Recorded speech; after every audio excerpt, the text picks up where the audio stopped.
ती गोष्ट आम्हाला या शेवटच्या वाक्यात पाहायला मिळाली. सुवार्ता नीतिमत्वाची मागणी करते, डिमांड्स रायचियसनेस. वचन 17 मध्ये नीतिमत्व हा शब्द या पत्रात प्रथमतःच आम्ही वाचतो. आता शब्द आल्यामुळे मला सांगू द्या. पवित्र शास्त्राचा अभ्यास करण्याचे वेगवेगळे दृष्टिकोनातून आम्ही काय करू शकतो, अभ्यास करू शकतो. त्याच्यापैकी एक दृष्टिकोन इथे लिहिला. तो काय आहे, त्याला म्हटलेलं लॉ ऑफ फर्स्ट मेन्शन. काय म्हटलेलं, लॉ ऑफ फर्स्ट मेन्शन. पहिल्यांदा एखादा शब्द ज्यावेळेस एखाद्या ठिकाणी आलेला आहे त्याला म्हटलेले लॉ ऑफ फर्स्ट मेन्शन. ठीक आहे. तर एखादं उदाहरण, मंडई. मत्तई 16:18. Very good. मत्तई 16 मध्ये आम्हाला पहिली वेळेस मंडळी हा शब्द पाहायला मिळतो. तर that is called law of first mention. म्हणजे तुम्ही बायबल मध्ये कुठं जरी तो शब्द वाचला ना, एखादा शब्द वाचला, त्याचा उगम कुठं झालेला आहे, त्याची सुरुवात प्रथमतः कुठं झालेली आहे ते समजणं गरजेचं आहे, महत्वाचं आहे. ठीक आहे. तर ते खूप सुंदर स्टडी आहे, खूप सुंदर अभ्यास आहे. उदाहरणार्थ विवाह, विषय आला म्हणून बोलत. विवाह सुरुवात कुठून झाली, उत्पत्ती. म्हणून मी तर म्हणाल, विशेष करून तरुणांना, उत्पत्तीच्या पुस्तकाचा बारकाईने काय करा, कारण तिथं सगळे फर्स्ट मेन्शन कुठे आहेत, सगळे उत्पत्तीमध्ये तुम्हाला पाहायला मिळेल. ठीक आहे. आता मी काय खूप खोलीत विषयात जात नाही, ते तुमच्यावर सोपून देतो मी अभ्यास करण्यासाठी. तुम्ही लोक त्या गोष्टीचा अभ्यास करा. Law of first mention. पहिला विवाह कसा झाला, कोणी केला, कोणी लावला, कोणामध्ये झाला आणि कुठे झाला, या सगळ्या गोष्टी आम्हाला बारकाईने त्याचा अभ्यास करणं फार गरजेचं आहे, फार महत्वाचं आहे. कदाचित बहिणी म्हणतील हा माणूस उगाच आला इथं, क्षमा करा, परंतु हे बोलणं गरजेचं आहे. कारण असे अनेक विवाह आहेत ज्या विवाहांमध्ये देवाचं नीतिमत्व प्रगट केलं जात नाही.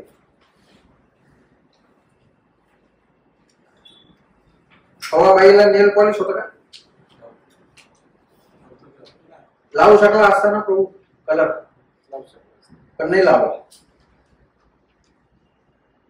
मी सांगतो बहिणींनो, तुम्ही खूप सुंदर दिसता ज्यावेळेस तुमच्या चेहऱ्यावर कुठल्याच प्रकारचं काय आकर्षण राहत नाही. You look the best when you are the simplest. हे लिहून घ्या तुमच्या डायरी मध्ये. You look the best when you are simplest. तर असे अनेक मुद्दे, खूप मुद्दे आजकाल. त्याचा खूप हे काय दागदागिने, तो खूप मोठा काय, खूप मोठा प्रश्न आहे. पहिल्या विवाहामध्ये दागदागिन्याचा उपयोग झालाय, होय. आम्हाला तो धडा शिकणं फार महत्वाचं आहे, गरजेचं आहे. म्हणून law of first mention is very very important. म्हणून तुम्ही अभ्यास करा वचनाचा, तुम्हाला गोष्टी काय होतील समजतील, शिकतील. कोणी सेवक म्हणत आहे, कोणी सुवार्थिक म्हणत आहे, कोणी तो म्हणत आहे म्हणून नाही. आम्हाला ते सत्य काय झालं पाहिजे, पटलं पाहिजे. आम्हाला पहिलं पटलं पाहिजे, तर आम्हाला दुसऱ्याला काय करता येईल, सांगता येईल, शिकवता येईल. अदरवाईज नाही. ओके. तर law of first mention is very very very important. Okay. पुढे जाण्याआधी याचा अर्थ आपण समजून घेऊ. नीतिमत्व हा शब्द या पत्रात दोन प्रकारे वापरण्यात आला आहे. पहिला, देव जो नेहमी जे योग्य, जे न्याय आहे तेच करतो, अशा देवाचे चारित्र्य व्यक्त करण्यासाठी नीतिमत्व हा शब्द वापरला गेला आहे. देवाचं चारित्र्य प्रगट करण्यासाठी नीतिमत्व हा शब्द वापरण्यात आला. देव जे काही आहे, जे काही करतो ते सगळं कसं आहे, योग्य आहे. त्याच्यात काडी मात्राची चुकीची गोष्ट आम्हाला आढळणार नाही. ओके, पुढे काय लिहिले? देव नीतिमान आहे असे जेव्हा आपण म्हणतो तेव्हा त्याच्यामध्ये अयोग्य, अप्रामाणिकपणा किंवा चुकीचे असे काहीही नाही असे आम्हाला म्हणायचे असते. ज्यावेळेस आम्ही हा शब्द वापरतो देव नीतिमान आहे, तेव्हा आम्ही हे गृहीत धरतो की त्याच्यामध्ये कुठल्याच प्रकारचं काय नाही, चुकीची गोष्ट नाही. वचन 17 तिथं आम्हाला असं सांगतं, सुवार्तेमध्ये देवाचे नीतिमत्व प्रगट झालेले आहे. बघा, हे नीतिमत्व जे देवाचं आहे ते कुठं प्रगट झाले? सुवार्तेमध्ये काय झाले? प्रगट झाले. दुसऱ्या शब्दात सांगायचे तर देव पापी लोकांना कशी पाप क्षमा देतो व त्याच वेळी तो न्यायी सुद्धा कसा राहू शकतो हे आपल्याला सुवार्तेमधून समजते. समजतं का सुवार्तेमधून ही गोष्ट? दोन मुद्दे आहेत तिथं. कोणते मुद्दे आहेत?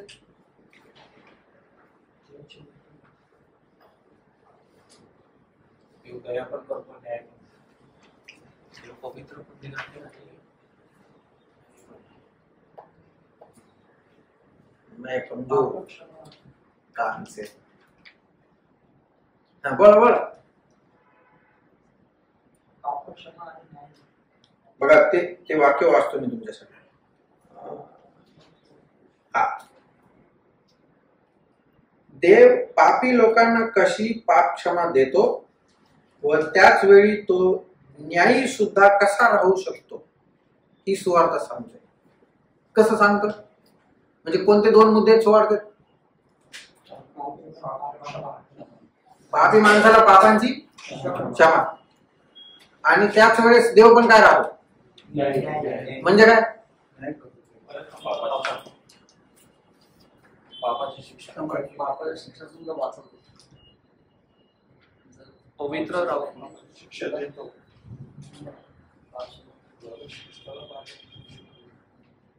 ठीक आहे, देवाचे दोन महत्वाचे चरित्र बघूया आपण. ठीक आहे, चरित्र आहे ना, नीतिमत्व म्हणजे देवाचं चरित्र आहे ना. It is a reflection of God. तर what is the character of God? Is holy. Holy.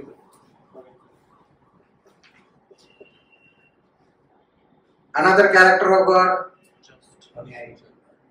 अजून हा प्रीती करणार आहे.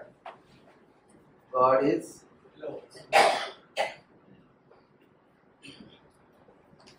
God's holiness will demand justice.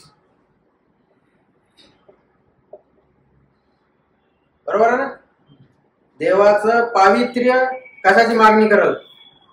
न्याय. God's love will demand forgiveness.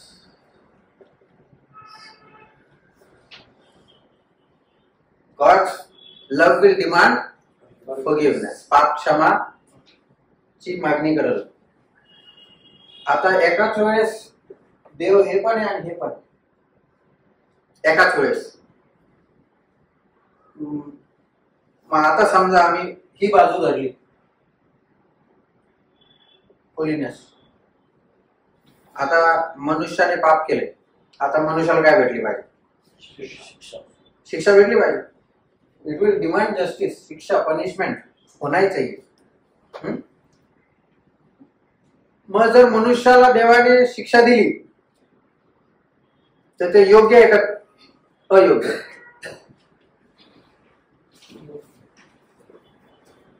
Dipesh, शिक्षा भेटल्यावर तू असं म्हणू शकत नाही पार्शालिटी हो गया है. कोणताच मनुष्य हे म्हणू शकणार नाही देवाने जेव्हा शिक्षा दिली तर हे देवाने चुकीचं केलंय. कोई नाही बोल सकता. Nobody can speak. कारण देवाकडे प्रूफ्स आहेत. पण जर देवाने मनुष्याला शिक्षा दिली तर देवाचा प्रीती कुठे गेली हा प्रश्न येतो मग, है ना? बरं ठीक आहे, आपण मग असं करूया. ठीक आहे, देव कसा आहे? दयाळू आहे, मायाळू आहे, पापाची काय करतो? क्षमा करतो. ठीक आहे, या गुणाकडे लक्ष दिलं आपण. आता माणसाला पापांची क्षमा देऊन टाकेल. मग ह्याच काय झालं?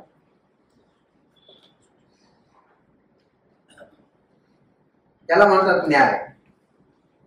म्हणजे कुठल्याच प्रकारे न्यायामध्ये काय झाली नाही पाहिजे, तडजोड नाही पाहिजे, नो कॉम्प्रोमाइज व्हॉट्सएव्हर. म्हणून याचं उत्तर पाऊल काय म्हणतो? कशामध्ये?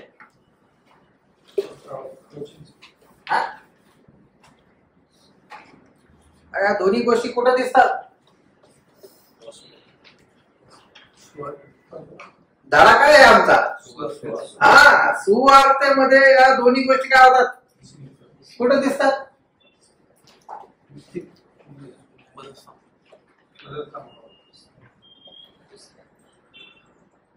Cross is the answer for both these things. कसं काय?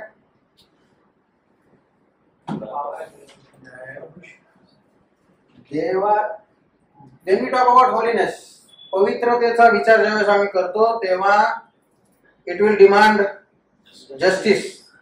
म्हणजे पनिशमेंट झाली पाहिजे पापाची. ती कोणाला मिळाली? येस, देवाचा क्रोध कोणावर पडला? प्रभू येशू ख्रिस्तावर पडला. म्हणजे ही बाजू पूर्ण झाली का नाही? झाली का नाही? झाली. आता या बाजूकडे या. इथं प्रीती दिसत नाही का प्रभू येशू ख्रिस्ताची किंवा देवाची? दिसते ना? तुमच्या माझ्या वर प्रीतीस्तव येशू ख्रिस्ताने काय दिलाय? दिलं ना? म्हणून ते वचन, देवाने जगावर एवढी प्रीती केली की त्याने आपला आलं आन्सर. या दोन्ही गुण स्वभावाचं उत्तर काय? क्रॉस. त्याला म्हटलेलं सुवार्ता. म्हणजे एका पापी माणसाला जेव्हा देव नीतिमान ठरवतो, हे आता फार बारकाईने चांगल्या प्रकारे समजून घ्यायची गोष्ट. ज्यावेळेस देव एका पापी माणसाला काय ठरवतो? नीतिमान ठरवतो. नीतिमान म्हणजे माहिती आहे तुम्हाला काय? What is the meaning of this word? Justification.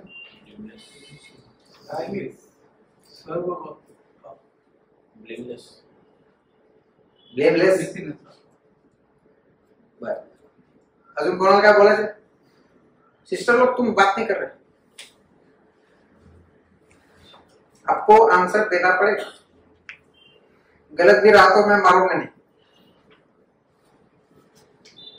What is the meaning of justification? तुम्हाला काय वाटतं जस्टिफिकेशन म्हणजे काय? माहित आहे तुम्हाला, पण तुम्ही बोलत नाही.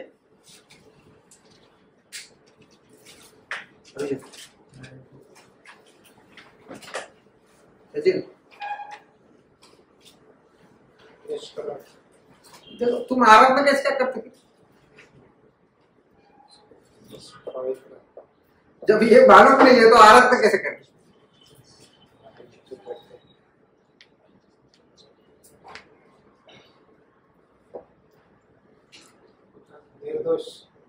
बघा, नीतिमान ठरवलं जाणं याचा अर्थ आहे प्रभू येशू ख्रिस्ताचं it is an act of God. ठीक आहे, देवाचं ते कार्य आहे ज्याच्यामध्ये देव एका पापी मनुष्याला नीतिमान ठरवतो, जो येशू ख्रिस्तावर काय ठेवतो? विश्वास. आणि हे गणतो या माणसाने त्याच्या जिंदगीत कधी पाप केलं. That is called justification. अद्भुत आहे, माझ्या बुद्धीला कळत नाही त्या गोष्टी. तो विचार करा, तो चोर कोणता? वधस्तंभावर चोर. आयुष्यभर त्यांनी काय केली? चोरीच केली. काय चांगलं काम नाही केलं. मी नेहमी म्हणत असतो त्याच्या बायोडेटामध्ये अवघड गोष्टी सगळ्या, पण एकदम लास्टला शेवटी एक बारीक गोष्ट आहे त्याच्या जीवनामध्ये. काय? प्रभू येशू ख्रिस्ताला त्यांनी तारणारा म्हणून काय केला? स्वीकारता बरोबर जुना इतिहास काय झाला सगळा?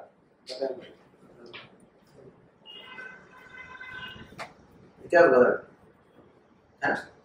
आणि प्रभूने त्याला असं गणलं, असं समजतो ज्याने याच्या आयुष्यात कधी काय केलं नाही. Can you imagine that?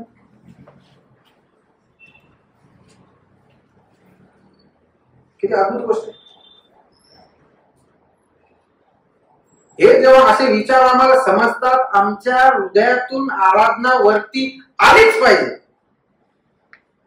जर येत नसेल तर तुम्हाला विषय समजलेला नाही. You have understood what is the truth about the scripture. जेव्हा मला समजतं मी एवढे पाप केल्यानंतर सुद्धा पश्चाताप रूपी मनाने जेव्हा प्रभूकडे आलोय, तेव्हा प्रभू मला असं म्हणतो की याने कधीच काही. अद्भुत आहे, खूप अद्भुत गोष्ट. मी मागे पण कदाचित उदाहरण दिलं असेल. काय? समजा तुमच्या घरी आलो, मी प्रशांतच्या घरी आलो, समजा आपला अभिषेकच्या घरी, आणि अभिषेकचं घर आवडलं मला, ठेवलेलं होतं. मी काय केलं ते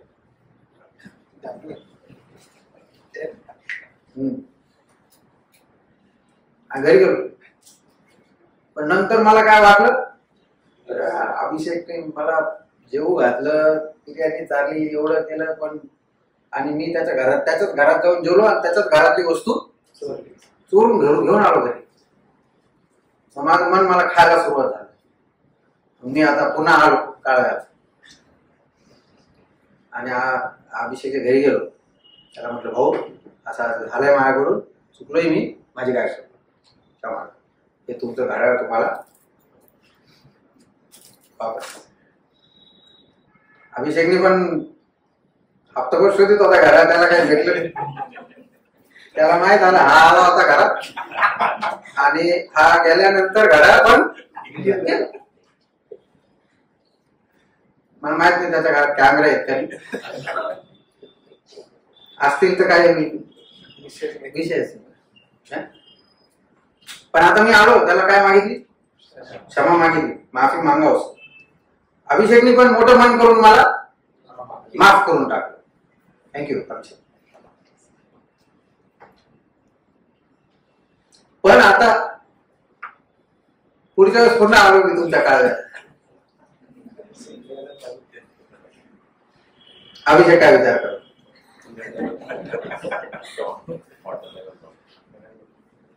काय विचार कर अभिषेक, तूच सांग काय विचार कर.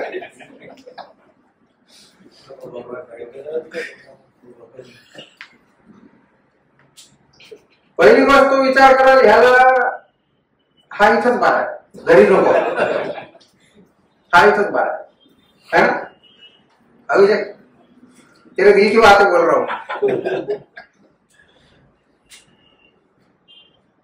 किंवा थोडस मोठं अजून मन केलं त्यांनी पुन्हा बोलवलं तर खूप मोठी गोष्ट आहे.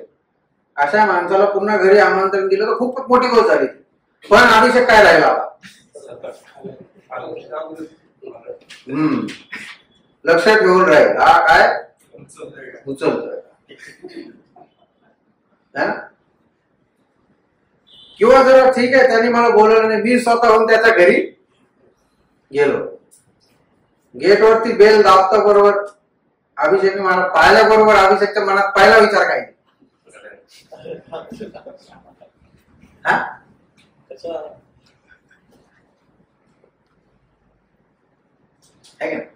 किंवा अभिषेकने मला कुठेतरी लग्नात बघितलं, कुठल्या प्रोग्राम मध्ये बघितलं, अभिषेकच्या मनात काय विचार, इसने मेरी घड़ी चुराई थी. अभिषेक माफ केलं का नाही तुम्हाला, केलं ना.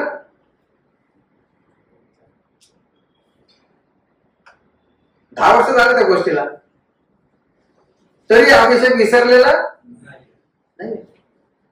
20 वर्ष झाले, 30 वर्ष झाले, है ना.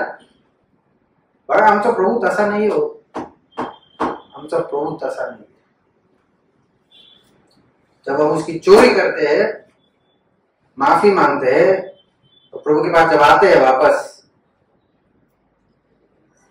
तो कधी हा विचार करत नाही याने अगोदर माझी काय केली होती, काय देव भेटलाय आम्हाला.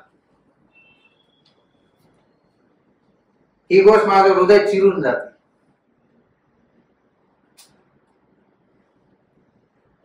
काय देव है आपका. That is called justification. अभी मुझे बोलो, आप आराधना के लिए एक शब्द नहीं बोल सकते. कब किया था लास्ट आराधना? शेवटची आराधना कधी केली? लास्ट संडे केली. लास्ट टू लास्ट हिरा दिवेश 3 महिने झाले. थँक्यू, ऍटलीस्ट कबूल केलंस. प्रभूला प्रामाणिक लोक पाहिजेत.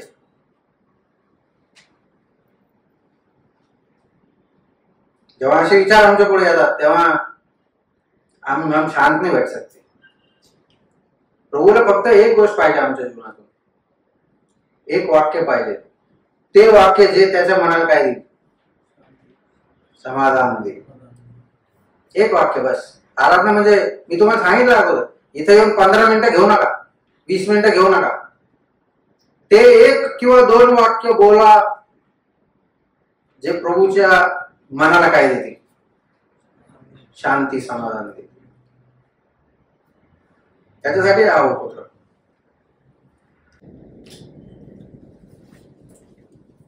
समजलं नीतिमत्व काय?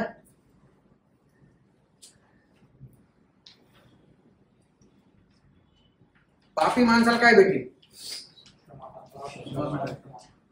क्षमा भेटली.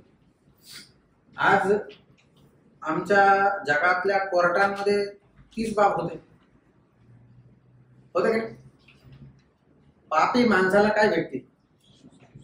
Clean chit. आणि जो निष्पाप आहे त्याला काय भेटते? उसको सजा मिळते. ऐसी गवर्नमेंट है हमारी.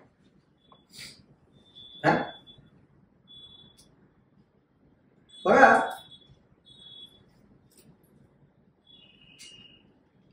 देवाच्या कोर्टात पण तसं पाहायला गेलं तर 30 बाब घडलेली आहे. पापी माणसाला शिक्षा नाही मिळाली. पापी माणसाला काय मिळाली? क्षमाच मिळाली. पण तरी पण देव कसा राहिलेला आहे? Steel God is just. तरी देव न्यायी आहे.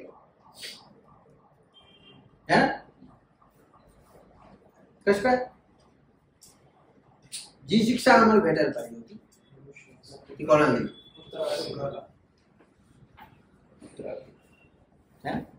तर हे सत्य आम्हाला शिकणं महत्वाचं. This is called justification. म्हणून ते एक वचन असं म्हटलेले,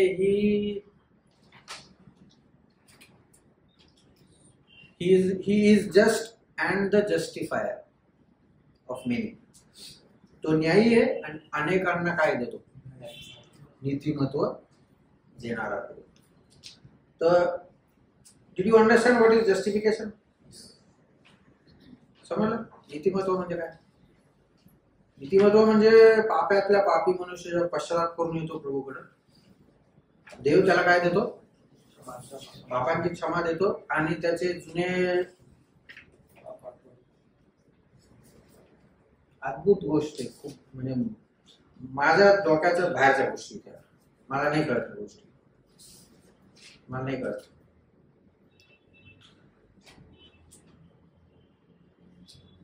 देव आठवत नाही पापा. आम्ही आठवले पाहिजे नाही. असे काय अनेक असतील आमच्या पुढे ज्यांनी आमचं नुकसान केलं असेल. माझ्या पुढे पण आहे. पण हे सत्य मला काय काय देतं? ती ताकद देतं त्याचे पाप काय करायला. मी हे नाही म्हणत पापांकडे दुर्लक्ष करा. Overlooking is one thing. God has not overlooked. मराठीमध्ये थोडा वेगळा अर्थ घेतलेला आहे त्या वचनामध्ये. उपेक्षा केली असा शब्द वापरलाय. म्हणजे जुन्या काळाकडे देवाने दुर्लक्ष केलं सारखं. डोळे झाक केली. ते डोळे झाक म्हणजे तशी डोळे झाक नाहीये ती. त्या पापाचा हिशोब घेतलाय देवाने. एक एक पापाचा हिशोब घेतलाय. एक एक तुमच्या माझ्या एक एक चुकीच्या कामाचा हिशोब प्रभू श्री ख्रिस्ताने घेतलाय. तर मला हे सांगायचंय, पापी माणसाला शिक्षा भेटली पाहिजे आणि जो निर्दोष आहे त्याला सुटका भेटली पाहिजे. परंतु देवाच्या कोर्टामध्ये मला खूप आश्चर्य वाटतं, तुमच्यापैकी एखाद्या जणाने समजा कोणाचा खून केला, तू केला, तुझं नाव विसरलं, रोशनने कोणाचा तरी काय केला, खून केला. आणि रोशनने जाऊन कोर्टामध्ये काय दिली, कबुली दिली की मी अशा अशा व्यक्तीचा काय केला, खून कर दिया. कोर्ट काय सांगत, व्हेरी गुड रोशन. रोशन सारखा इमानदार माणूस असं बोले क्या बोले, और सगळे सबूत भेटले खुली है म्हणून. अभी क्या, और बोल भी दिया उसने मैंने खून कर दिया, क्या करेगा कोर्ट? 14 वर्ष हाजी शिक्षा दिली किंवा काहीतरी शिक्षा दिली, 14 वर्ष जे काय असेल ती शिक्षा त्याला मिळेल.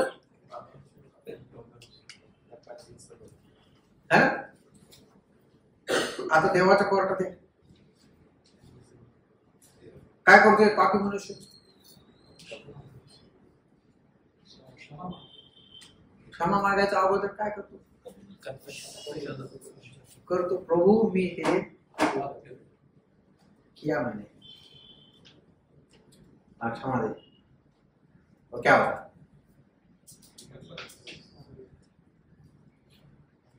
जगाच्या कोर्टामध्ये जेव्हा तुम्ही सत्याची कबुली द्याल तुम्हाला फाशीची शिक्षा मिळेल. पण देवाच्या कोर्टामध्ये जेव्हा पापी मनुष्य आपलं पाप कबूल करतो, प्रभू त्याला काय देतो, हे अद्भुत नाहीये का? किती आराधनेचे मुद्दे बोलून गेलोय, अद्भुत आहे. पियानो फार अद्भुत आहे. 2 Corinthians 5:21 वाचा कोणी. त्याला पाप ठाऊक नव्हते, त्याला 2 Corinthians 5:21. हा पढी. त्याला पाप ठाऊक नव्हते, त्याला त्याने तुमच्या आमच्याकरिता पाप असे केले, यासाठी की आम्हाला नीतिमत्व प्राप्त व्हावे. त्यासाठी आम्हाला काय प्राप्त व्हावं, नीतिमत्व प्राप्त व्हावं. ज्यावेळेस आम्ही प्रभूकडे पापांची कबुली करतो, क्षमा मागतो प्रभूकडे, तो आम्हाला त्याचं नीतिमत्व देतो. म्हणजे असं गणतो, आम्हाला पापांची क्षमा तर करतोच, पण असं गणतो की याने कधीच काय अद्भुत. या पत्राच्या सुरुवातीच्या 17 वचनात पाऊल सुवार्तेचा विषय आमच्या समोर ठेवतो आणि जे मुद्दे त्याने नंतर मोठ्या प्रमाणामध्ये मांडलेले त्याची ओळख करून देतो. तर पहिला धडा आमचा इकडं समाप्त झालाय.